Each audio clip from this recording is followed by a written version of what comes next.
খোকন দাস মহাশয়কে আমার অনেক অনেক ধন্যবাদ। এবং I think it's a brilliant thing 7 দিন ধরে এই ফেস্টিভ্যাল করা ডান্সারদের।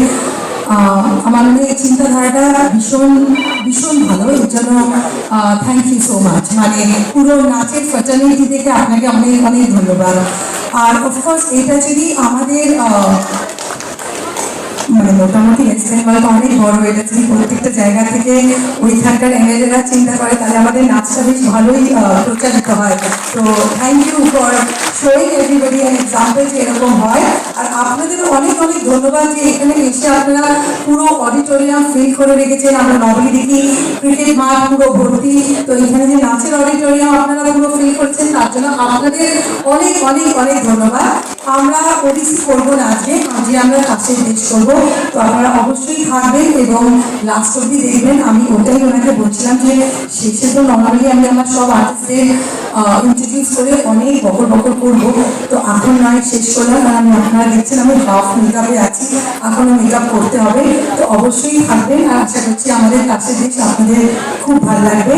আর আজকে যারা পারফরমেন্স করছো আমার মনে হয় সবাই এইখান থেকে দেখছি, আমার চশমা নেই, তো আমার মনে হচ্ছে সবাই একটু ছোট আমার থেকে। যদি বড় কেউ থাকে আপনাকে অনেক অনেক বেস্ট অফ লাক, ভালো করে নাচবেন। আর ছোট যারা তাদেরও of course my good wishes and my best of luck with you. Of course আমি তাড়াতাড়ি মেকআপ করে আসার চেষ্টা করছি, যতক্ষণ সবাই একটু লেকচার দিচ্ছে, একটু অনেককে লেকচার দিতে বলবেন, তাহলে আমার মেকআপ শেষ হয়ে যাবে, তাহলে আমরা সাইড থেকে তোমাদের নাচ দেখতে পারবো। আর অফকোর্স আর নেক্সট 7 ডেজে যারা যারা পারফরমেন্স করবেন তাদেরও অনেক অনেক শুভেচ্ছা। এই অনুষ্ঠান আরো বড় হোক, আরো 7 দিনটা 15 দিন হোক। তো থ্যাংক ইউ সো মাচ। আর অবশ্যই ক্লাসে যেতে চাই। Thank you. এবং কারা কারা উপস্থিত রয়েছেন, কি কি অনুষ্ঠান রয়েছে, কতগুলো শিল্পী রয়েছে? আগের বছর থেকে শুরু করেছে এই নৃত্য উৎসব। 3 বছর হয়েছে আমার সঙ্গীত মেলা, দ্বিতীয় বছর নৃত্য উৎসব। আগের বার আমাদের 112টা স্কুল এই নৃত্য উৎসবে অংশগ্রহণ করেছিলেন। এবছর আমাদের 128টা স্কুল আমাদের এই 7 দিন ধরে যে নৃত্য অনুষ্ঠান আমাদের 15ই সেপ্টেম্বর শেষ হবে তাতে অংশগ্রহণ করেছেন। এবং আজকের আপনারা দেখলেন আমাদের এই নৃত্য উৎসবের অনুষ্ঠানের উদ্বোধক আমাদের আন্তর্জাতিক খ্যাতিসম্পন্ন আমাদের নৃত্যশিল্পী ডোনা গাঙ্গুলি, তিনি উদ্বোধন করলেন এবং তার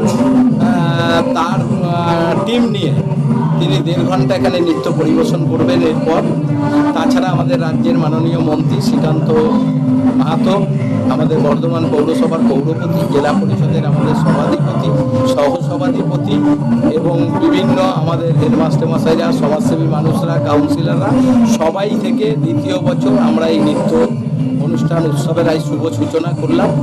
আমাদের একটাই উদ্দেশ্য, আমাদের রাজ্যের মাননীয় মুখ্যমন্ত্রীর অনুপ্রেরণায় গ্রাম থেকে শহর প্রতিভাপূর্ণ নৃত্যশিল্পীদের তুলে ধরাই হচ্ছে আমাদের মূল কারণ।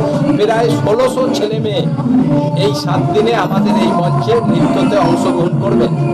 আমাদের আশা যে আমাদের এই বর্ধমান শহর তথা তার আশপাশ থেকে যে আমরা নিয়েছি তারা একদিন এর মধ্যে অনেকেই বড় নৃত্যশিল্পী হবে, আর তাদের উৎসাহিত করাই আমাদের মূল কাজ। তাই আমি বর্ধমানের দক্ষিণের বিধায়ক হওয়ার পর আমি বিভিন্নভাবে সঙ্গীত মেলা, নৃত্য অনুষ্ঠান, ছাত্রছাত্রীদের সম্বোধনা, সেটা তো আমি 18 বছর ধরে, শিক্ষক দিবসও 18 বছর ধরে করছি। তারপর আমার তো বিভিন্ন গণবিবাহ আছে, কদিন পর রাজ্য উৎসব আছে। সমস্ত কিছু নিয়ে বর্ধমান শহরের মানুষ ভালো থাক, আনন্দ উপভোগ করুক, বিভিন্ন ক্ষেত্রে ছেলে মেয়েদের উৎসাহিত করে তোলা, এটাই আমার মূল কাজ। সেই কাজ আমি করে চলেছি বর্ধমান শহরের মানুষের জন্য।